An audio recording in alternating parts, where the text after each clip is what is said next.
I stepped onto the lotus leaves, elegant in every step. Fragrance blossomed anew, while radiant butterfly was descended, dancing with me. All present gazed on, entranced as if under a spell. Only Evelyn clenched her fist tightly. In that moment, my veil slipped quietly, revealing a beauty without peer.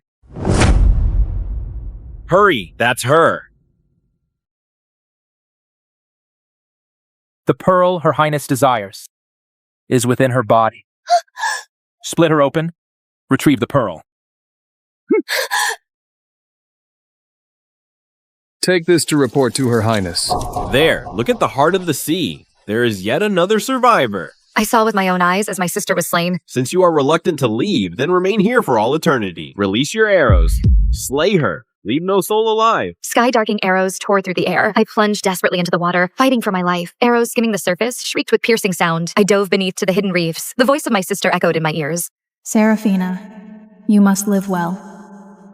In the southern sea dwell the merfolk, holy and ancient, concealed beneath the waves. They should never have been disturbed. But within the belly of the mermaid saint lay a pearl beyond compare. Should one embed it within, they'd possess a bewitching charm, an eternal beauty. Upon hearing this, Lady Evelyn lost all appetite. His Majesty, in pursuit of her favor, commanded the slaughter of the merfolk. Where the steel struck, none survived. The sea was dyed crimson, half its waters turned red. Everywhere lay my kin. I alone narrowly escaped, hiding among the dark reefs. The world knows only that within the merfolk, the saint conceals a legendary pearl.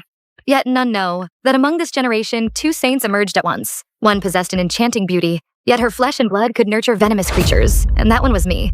To avenge this blood feud, I endured agony that gnawed at bones and soul. Inch by inch, I crawled onto land. Using my blood as a guide, I invoked the forbidden merfolk ritual. With agony, my tail shattered, my bones reforged, my veins reshaped, forcing my tail to become a pair of human legs. Then, sacrificing all my bones and blood, upon this silent night, I nurtured 1,000 venomous creatures, until a black serpent with crimson tongue flickering coiled round my wrist. It consumed thousands of venomous creatures, becoming the king of venom.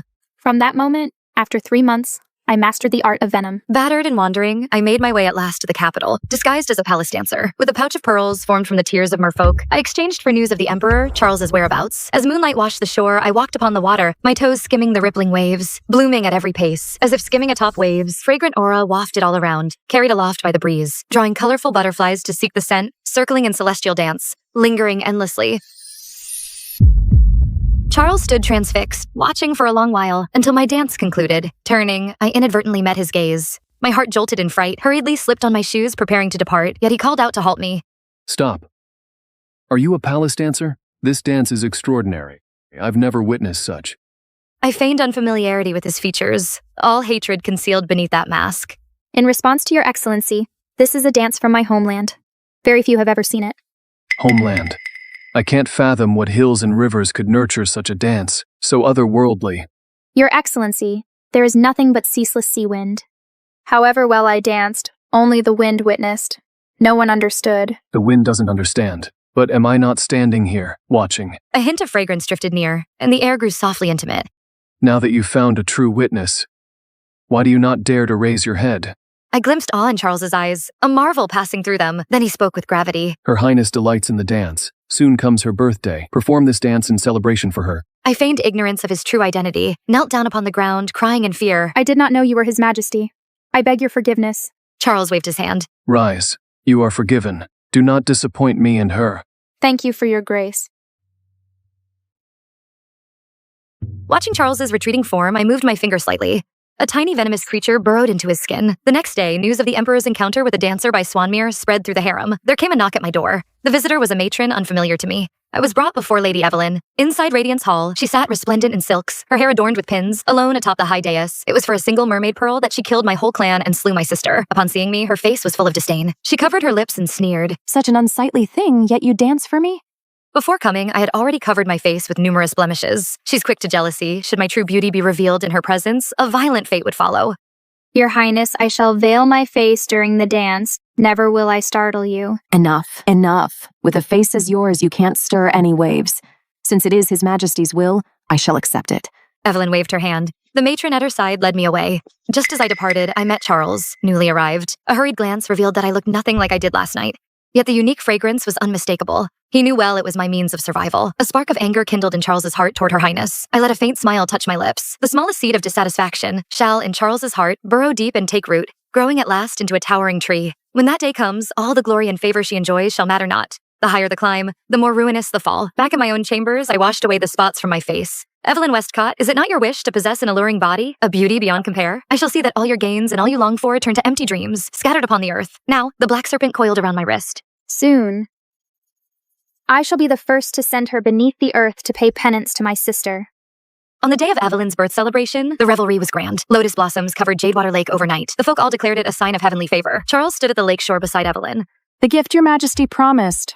When will it be presented? Charles nodded in acknowledgement. As the music began to play, I stepped onto the lotus leaves. Elegant in every step, fragrance blossomed anew, while Radiant Butterfly was descended, dancing with me. All present gazed on, entranced as if under a spell. Only Evelyn clenched her fist tightly. In that moment, my veil slipped quietly, revealing a beauty without peer.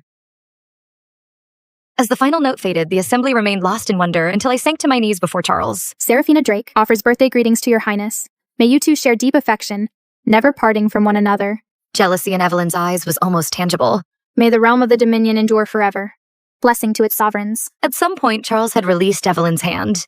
He reached toward me and softly spoke. Rise at once. Truly, you haven't disappointed me. Evelyn, nearly grinding her teeth to dust, forced a wan smile and said, The gift your majesty bestowed upon me, I cherish dearly. Charles replied with a perfunctory nod. So long as you are pleased. The spell began to take effect, clouding his judgment. With a subtle motion, I sought to summon the enchantment back. Your majesty, In that very instant, a man's voice rose from amidst the crowd. why not grant this beauty unto my house, that peace may reign between us? Who dares to speak? Your Majesty, it's the Crown Prince of the Elysian Kingdom. The man strode forward, adorned in the garb of distant lands, tall and imposing. I pay respects to your majesty. I am Adrian Ellsworth, Crown Prince of Elysian. Should your majesty be willing to bestow this beauty upon me, I shall pledge peace between our realms for 100 years. It is fortune unmatched indeed.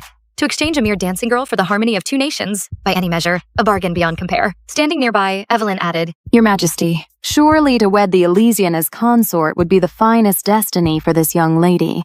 Charles didn't understand that by sacrificing an insignificant soul, he could secure peace for two nations. Why then was his heart so burdened with reluctance? I lifted my face, regarding Charles in stillness. For tonight's dance, I brushed a blossom motif beside my eye, appearing even more enchanting. You are too late.